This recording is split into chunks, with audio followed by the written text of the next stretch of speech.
নমস্কার বন্ধুরা, অন্নপূর্ণা কিচেনে আপনাদের সবাইকে স্বাগত। আজ আমি আপনাদের সাথে চিড়ের পোলাও রেসিপি শেয়ার করব। চলুন তাহলে শুরু করি।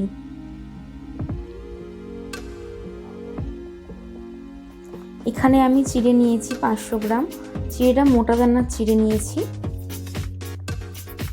সামান্য একটু কারি পাতা, আর নিয়েছি 2 টেবিল চামচ মতো কিশমিশ। আপনারা চাইলে কিশমিশ আর কাজু দুটোই ব্যবহার করতে পারেন এই রেসিপিতে। নিয়েছি স্বাদ মতো লবণ, আর নিয়েছি আদা আর রসুনের কুচি।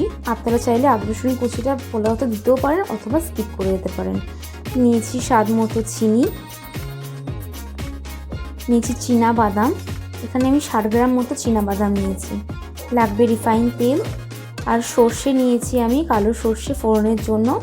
নিয়েছি কাঁচা লঙ্কা কুচি 4টে, আর 2টো শুকনো লঙ্কা কুচি, আর আমি মিডিয়াম সাইজের 2টো পেঁয়াজকে কুচি করে নিয়েছি। আর লাগবে এরকম স্কোয়ার করে কাটা আলু। এটা একটা বড় সাইজের আলুকে আমি স্কোয়ার করে কেটে নিয়েছি। এবার আমি কড়াইতে একটু সাদা তেল গরম করতে বসিয়ে দিয়েছি।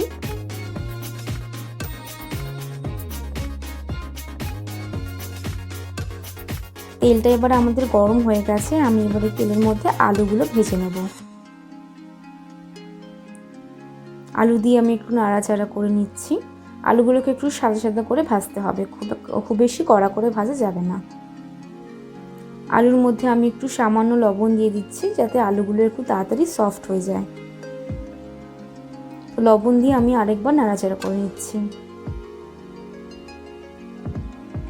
আলুগুলো আমার ভালো করে ভাজা হয়ে গেছে, আমি সাদা সাদা করে ভেজে নিয়েছি। এবার আলুগুলোকে আমি একটা প্লেটে তুলে নেব। এবার আমি সেই তেলের মধ্যে চীনা বাদামটা ভেজে নেব। চীনা বাদামটা কিন্তু গ্যাসের ফ্লেমটাকে একদম লোতে করে ভাজতে হবে। চীনা বাদামটা আমি খুব ভালো করে ভেজে নিয়েছি, একটু কড়া করে। এবার আমি চীনা বাদামটা তুলে রাখছি একটা প্লেটে। এবার সেই তেলে আমি দিয়ে দেবো ফোড়ন। দিলাম সর্ষে, শুকনো লঙ্কা,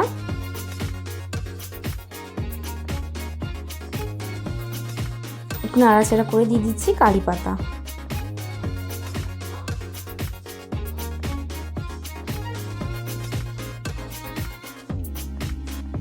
কারি পাতাগুলো দিয়ে একটু ভালো করে নাড়াচাড়া করে নিচ্ছি।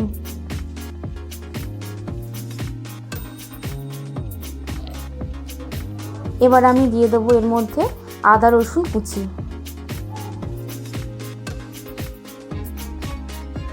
আদা রসুনটা দিলে পোলাওর টেস্টটা খুব ভালো আসে, সেই জন্য আমি আদা রসুন কুচিটা ব্যবহার করি।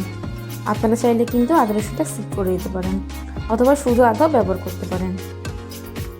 আদা রসুনটা আমি খুব সুন্দর করে ভেজে নিয়েছি। এবার আমি ওই তেলের মধ্যে দিয়ে দেবো পেঁয়াজ আর কাঁচা লঙ্কা কুচি।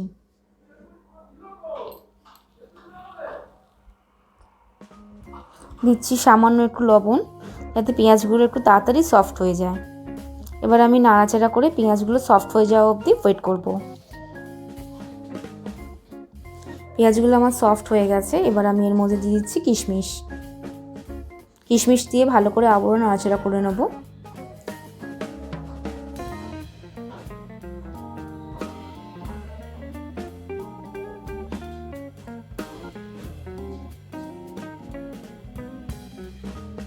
এবার আমি দিয়ে দিচ্ছি আগে থেকে ভেজে রাখা আলু, দিয়ে আমি ভালো করে নাড়াচাড়া করে নেব। আর দিয়ে দিচ্ছি আগে থেকে ভেজে রাখা বাদাম। এগুলো সব দিয়ে আমি ভালো করে আরেকবার নাড়াচাড়া করে নেব। এবার সব ভাজা আমার হয়ে গেছে। এবার আমি কি করব, আমি চিড়েগুলো এর মধ্যে দিয়ে দেবো। চিড়েগুলো খুব ভালো করে ধুয়ে আমি পরিষ্কার করে নিয়েছি।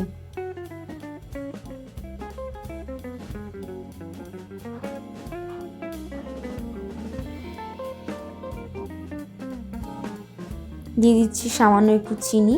এখন আমি একটুখানি চিনি ব্যবহার করছি। আবার আমি ভালো করে নাড়াচাড়া করে বাকিটা আমি পরে দেব। একটু ভালো করে নাড়াচাড়া করে নিচ্ছি। উপর থেকে নিচ থেকে খুব সুন্দর করে নাড়িয়ে নিতে হবে।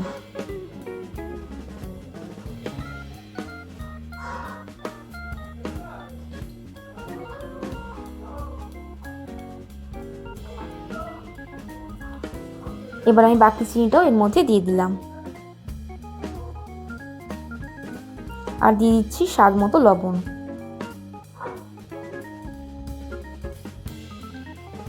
পোলাওটা একটু এইভাবে রান্না করে দেখবেন, এই পোলাওর টেস্টটা খুবই সুন্দর হয়।